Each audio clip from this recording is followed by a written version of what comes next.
bersih, terlihat bersih itu belum tentu bersih dari benda-benda yang tidak terlihat mata.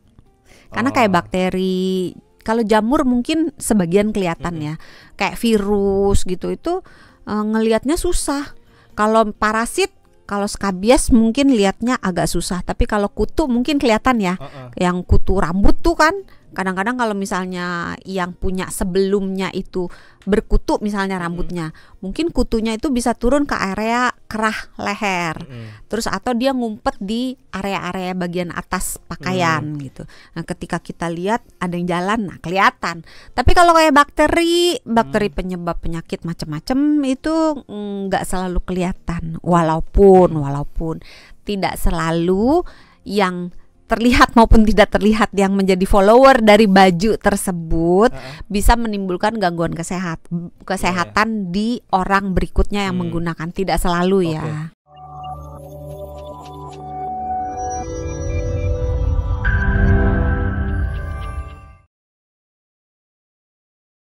Se-fresh pakaiannya Dokter Santi nih, bajunya nih model apa nih kebetulan? Model apa ya?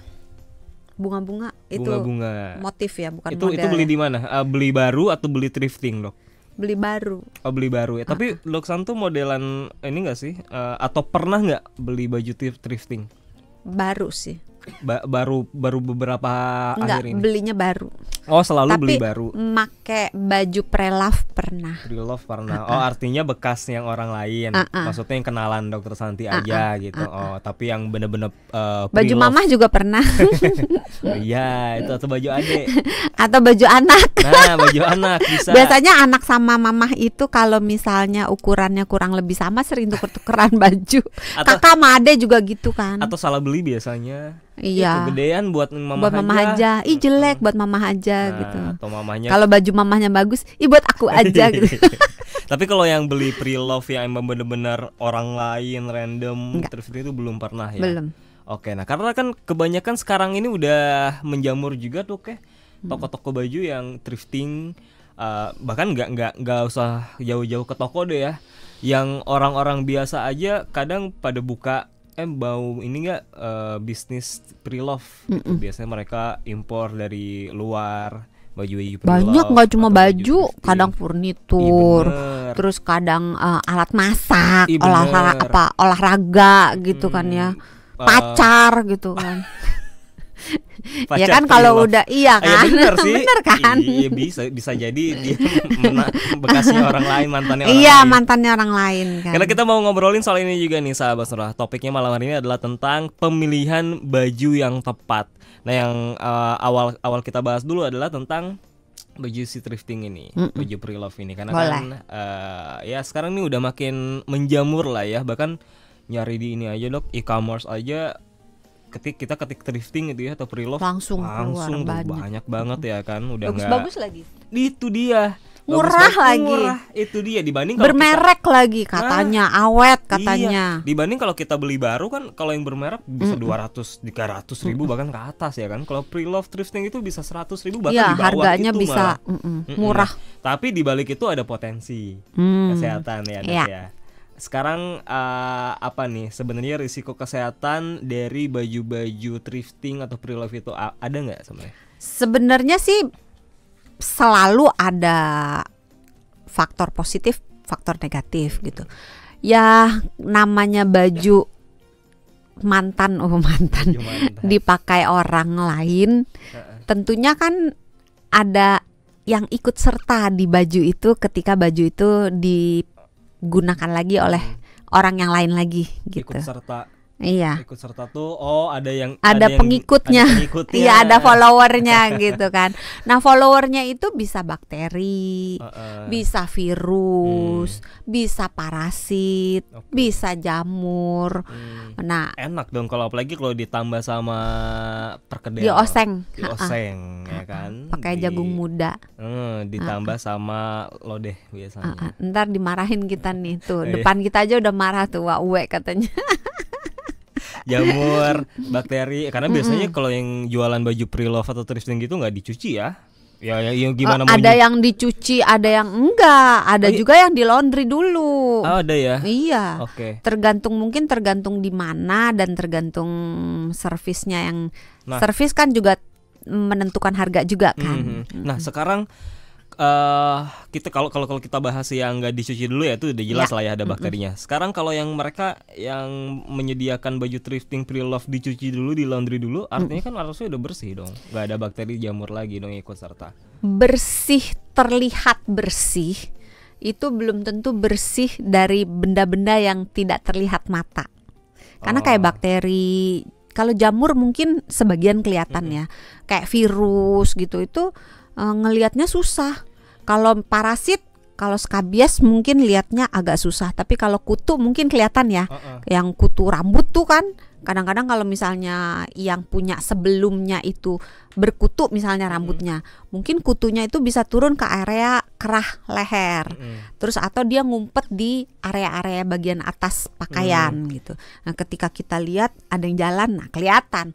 Tapi kalau kayak bakteri penyebab penyakit macam-macam itu nggak selalu kelihatan. Walaupun tidak selalu yang terlihat maupun tidak terlihat yang menjadi follower dari baju tersebut bisa menimbulkan gangguan kesehatan di orang berikutnya yang menggunakan. Tidak selalu ya. Tunggu, berarti kalau dicuci sekalipun itu nggak akan 100% lantas nggak akan 100% hilang. Tergantung bagaimana mencucinya. Oh, nah karena itu dia kita nggak tahu ya gimana mereka mencucinya, apakah udah tepat atau kadang belum. bisa aja. Kalau penjual itu kan yang penting harum, Iya. warnanya tetap kinclong. Yang penting kelihatan gitu. udah kecuci aja ya. Iya, jadi bagaimana cara mencuci, bagaimana cara mengeringkan, itu akan menentukan seberapa banyaknya follower yang masih keikut atau bersih gitu. Iya ya. Kalau plastik ada mikroplastik, kalau bakteri ada mikrobakterinya juga nggak sih dok?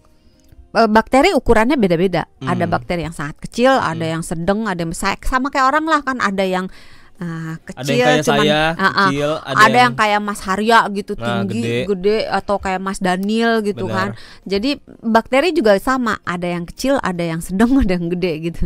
Tapi tetap aja semuanya itu berpotensi untuk ikut jadi follower di pakaiannya. Jadi sebenarnya kulit kita itu normal sih punya banyak bakteri, banyak benar. virus, banyak Di dalam jamur. juga kan banyak. Ya, jadi sebenarnya kalau dihitung jumlah sel tubuh kita dibanding dengan bakteri, virus, jamur, ya parasit yang ada di dalam tubuh kita, misalnya di dalam saluran pencernaan, lubang hidung gitu ya, atau di atas kulit kita, di permukaan kulit kita, itu kalau dihitung banyakan mereka daripada kita. Kalah ya. Kita kalah banyak. Tapi yang tadi disebutkan sama Dokter Santi bukan berarti ingin menunjukkan bahwa beli baju thrifting pre-love itu menjijikan karena banyak bakteri. Justru kita mau mengenalkan supaya Anda bisa aware dulu nih apa yang Anda beli. Bisa menggunakan dengan aman. Nah, supaya Anda bisa sadar dulu apa yang Anda beli itu apa, potensinya ada apa aja. Tapi yang lainnya ada nggak dok? Misalkan kayak yang pemilik sebelumnya bau ketek, bau badan, itu tetap meninggalkan bekas nggak sih di bajunya walaupun udah dicuci? Bisa ya? Bisa. Oke. Nah susahnya itu, jadi bakteri sebenarnya kan kalau dibilang bau ketek, bau keringet, bau kaki gitu ya, itu sebetulnya berasal dari kerjasama. Kerjasama dari keringat yang keluar dari tubuh seseorang, yang keringat itu dimakan dalam tanda kutip oleh bakteri-bakteri yang ada di tubuh orang tersebut. Nah, masalahnya keringat sendiri, air keringat itu sebenarnya nggak ada bau. Kenapa dia kadang-kadang suka bau asem, kadang-kadang suka bau gimana gitu, nggak enak gitu, bau menyengat gitu ya. Itu tergantung bakteri mana yang ada di situ yang memakan keringatnya orang itu. Oh, jadi yang bikin bau justru bakterinya. Ya, karena bakteri penyebab bau keringat itu ada beberapa jenisnya. Nah, keringat orang juga beda-beda. Jadi keringet kelihatannya cuman air doang gitu ya. Yep. Tapi beda-beda. Makanya ada kan orang yang keringetnya agak asin. Ada yang keringetnya nggak begitu asin gitu. Karena keringat orang itu komposisinya beda-beda, proteinnya beda, mineralnya beda, cairannya pH-nya beda gitu. Nah, itu akan menentukan apakah si bakteri penyebab bau ketiak ini yang ketika terbawa di baju yang second yang kita beli, baju thrifting yang kita beli, kemudian kita pakai, si bakteri yang kebawa itu akan sementara numpang imigran gitu ya, masuk ke kulit kita. Nah, di kulit kita si bakteri ini tergantung kalau masuknya banyak, terus situasinya cocok, misalnya sama tetangga-tetangga dia rukun gitu. Karena kulit kita sendiri kan kita pakai baju bekas nih ya. Tapi baju bekasnya misalnya mengandung bakteri. Terus kita pakai, bakteri yang ada di baju bekas kan pindah ke badan kita, ke kulit kita. Tapi masalahnya di kulit kita sendiri itu banyak bakteri-bakteri yang berdiam di situ. Bakteri yang memang residen penduduk tetap, penduduk asli dari warlock dari si akamsi dari si kulit kita. Nah, kalau imigran luar masuk gitu, belum tentu diterima nih sama si akamsi ini. Ada penolakan juga. Warlock ini kalau ada penolakan, terjadi perang, tergantung. Kalau si bakteri yang masuknya sedikit, terus gampil, misalnya ilmu silatnya baru ban apa sih kalau yang paling bawah, ban putih gitu ya, itu masih kalah mereka, dibasmi oleh si warlock. Tapi kalau misalnya yang masuknya banyak dan udah dan kawan-kawan dan item gitu kan, ban item gitu, itu berat, terjadi pertempuran gitu. Akhirnya bisa menimbulkan penyakit. Bisa menang bisa kalah, iya. Bisa alergi juga. Kalau bakteri pendatangnya menang, maka akan timbul penyakit. Penyakitnya apa ya tergantung bakterinya apa. Ada penyebab bisul, ada penyebab gangguan kulit, ada penyebab bau badan, tergantung yang masuknya apa. Itulah kenapa kalau ada video yang viral beberapa waktu lalu, orang habis pakai thrifting kulitnya langsung merah, karena mungkin bisa jadi habis kerokan itu mah. Mungkin atau bisa jadi kepanasan. Iya, atau itu lipstiknya kena baju gitu kan. Itulah pentingnya jangan suuzon ya. Iya, jangan suuzon.